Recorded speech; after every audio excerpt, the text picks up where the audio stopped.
여러분 안녕하십니까? 뉴스데스크 강원입니다. 절기상 대설이 사흘 앞으로 다가온 가운데 오늘도 내륙 지역을 중심으로 강추위가 이어졌습니다. 현재 철원, 화천과 중북부 산지에 한파 경보, 원주, 영월, 정선을 제외한 중남부 내륙과 남부 산지에 한파주의보가 내려져 있으며 내일 아침 최저 기온은 내륙 지역이 영하 12도에서 영하 7도, 영동 지역은 영하 5도에서 영하 1도의 분포를 보이겠고 낮 기온은 내륙이 영상 2도에서 4도, 영동은 6도에서 8도로 예상됩니다. 영동 지역에는 건조경보가 철원과 화천, 정선, 강원 산지엔 건조주의보가 발령돼 있습니다. 지갑 열기가 무섭게 올라버린 물가에 본격적인 추위까지 시작되면서 집집마다 난방비 걱정 많으실 텐데요. 특히 기름 보일러를 사용하는 농촌과 외곽 지역 가구들은 무섭게 오른 등유 가격에 이번 겨울을 어떻게 날지 걱정이 큽니다. 권기만 기자가 보도합니다. 원주시 흥원면의 한 주택. 소파와 TV 사이 거실 한가운데 연탄 난로가 자리하고 있습니다. 연탄가스 냄새도 나고 연탄과 재를 옮기면서 떨어지는 먼지의 검정 가루까지. 불편한 점이 한두 가지가 아니지만 무섭게 올라버린 기름값을 생각하면 어쩔 수 없는 선택입니다. 저희가 보일러는 기름은 거의 온수용으로 쓰고 난방은 실내 난방은 거의 연탄 난로로 한다고 보시면 되죠. 등유 보일러를 사용하는 단독주택의 경우 본격적인 겨울철이 되면 한 달에 2드럼, 약 400리터 정도의 등유가 필요한데 예전에는 40만 원 하던 것이 올해는 60만 원까지 올랐습니다. 면세 등유 가격도 급등해 시설 농가에 큰 부담으로 작용하고 있습니다. 원주의 한 딸기 농가는 3년 전 1,000만 원을 들여 온수 순환 보일러를 설치했는데 급등한 기름값에 가동할 엄두도 내지 못하고 있습니다. 보일러를 돌리면 딸기야 더 잘 자라겠지만 수익은 포기해야 하기 때문입니다. 생육에는 굉장히 도움이 되는데 워낙 지금 기름값이 계속 오르고 있는 추세라 이거를 써버리면은 그만큼 나는 수익이 저한테 떨어지는 수익이 그만큼 적어지기 때문에 사용을 거의 못하고 있는 상태고요. 올해 11월 말 기준 국내 실내 등유 판매 가격은 휘발유 가격과 비슷한 1,600원입니다. 작년보다는 50%가 2년 전과 비교하면 정확히 2배가 올랐습니다. 국제적인 유가 상승에 정부가 유류세를 인하하면서 경유와 휘발유 가격은 어느 정도 잡혔지만 원래 유류세가 거의 없는 등유 가격은 상승치가 그대로 반영됐습니다. 여기에 러시아의 우크라이나 침공 등의 영향으로 세계적으로 경유 수요가 늘었는데 경유와 생산 라인이 겹치는 등유의 생산은 줄 수밖에 없어 가격 상승을 부추기고 있습니다. 등유는 도시가스가 공급되지 않는 농촌이나 도시 외곽에 거주하는 시민들이 많이 사용하는 대표적인 서민연료입니다. 기초생활수급자에게 지원되는 에너지 바우처의 경우 사용연료에 관계없이 정액 지원하는 방식이어서 등유를 사용하는 에너지 취약계층을 위한 추가 지원이 필요해 보입니다. MBC 뉴스 권기만입니다.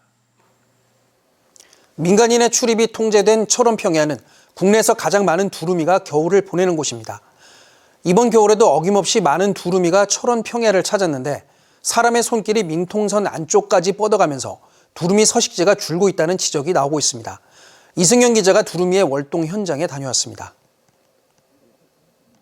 민간인 통제선 안쪽의 광활한 철원 평야입니다. 천연기념물 제두루미 떼가 겨울 하늘을 수놓습니다. 이내 가을 거지를 마친 논에서 벼 나다를 쪼아먹습니다. 철원은 들이 넓기 때문에 두루미들이 먹이 활동을 할 수 있는 낙곡이 많이 있습니다. 목과 몸통이 잿빛인 제두루미와 달리 두루미는 몸통이 희고 머리가 빨갛습니다. 세계적인 멸종 위기종인데 매년 철원에서만 1,000마리 넘게 관측되고 있습니다. 방문객들은 두루미의 겨울나기를 방해하지 않는 거리에서 두루미를 관찰할 수 있습니다. 두루미 나는 장면이 되게 이뻤고 그리고 두루미가 같이 있는 두루미 부부하고 그리고 두루미 애기하고 있는 게 되게 좋았어요. 이처럼 사람의 발길이 통제된 철원 평야에서는 국내에서 가장 많은 두루미가 겨울을 보냅니다. 지자체와 환경부는 두루미의 먹이가 되는 볏짚을 남겨두는 사업의 예산을 지난해 2억 원에서 올해 11억 원으로 5배 넘게 확대했습니다. 매년 겨울이면 이곳 철원 평야에서 7종의 두루미 7,000마리가 겨울을 보냅니다. 올해는 지난해보다 더 많은 두루미가 철원 평야를 찾을 것으로 예상되지만 민간인 통제구역이 점차 줄어들고 축사가 들어서는 등 개발이 진행되면서 두루미의 서식지도 계속 좁아지고 있습니다. 민간인 통제 지역에서만 서식을 하고 있습니다.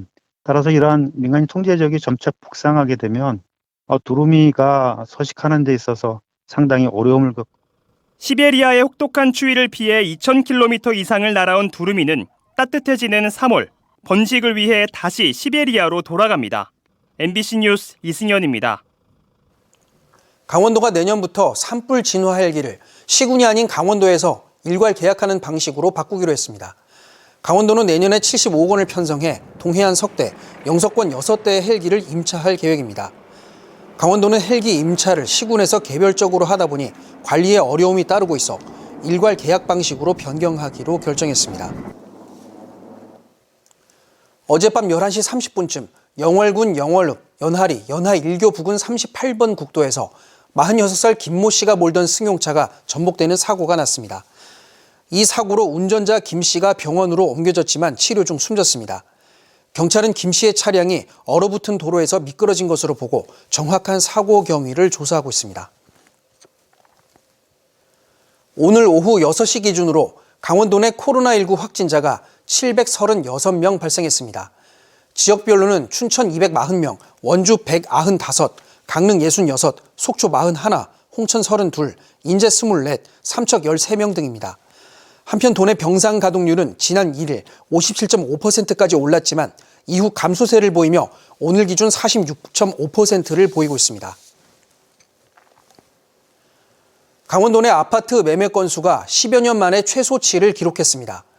국토교통부와 한국부동산원에 따르면 10월 도내 아파트 매매 거래는 총 884건으로 9월 994건에 비해 11% 줄었고 지난해 같은 기간에 비하면 67.8%나 감소했습니다. 특히 2013년 1월 843건 이후 9년 9개월 만에 가장 낮은 거래를 보였습니다. 강원FC가 15일 새로운 대표이사 선임을 위해 임시주주총회와 이사회를 연달아 개최합니다. 먼저 오전 11시에 제10회 임시주주총회를 통해 구단주인 김진태 강원도지사가 추천한 김병지 대한축구협회 부회장의 이사 선임이 이루어지고 이어 이사회에서 대표이사를 선임합니다.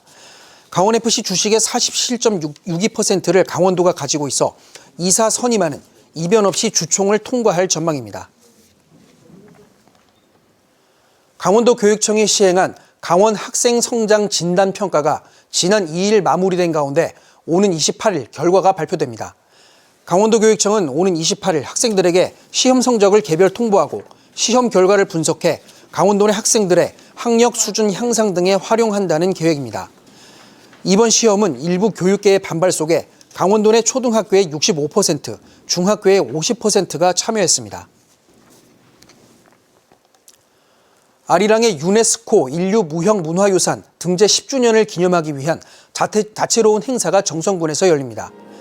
정성군은 내일 아리랑 센터에서 평창올림픽 개막식 공연자 김남기 선생과 이춘희 명창의 정선 아리랑 공연을 엽니다. 뉴스를 마칩니다. 고맙습니다.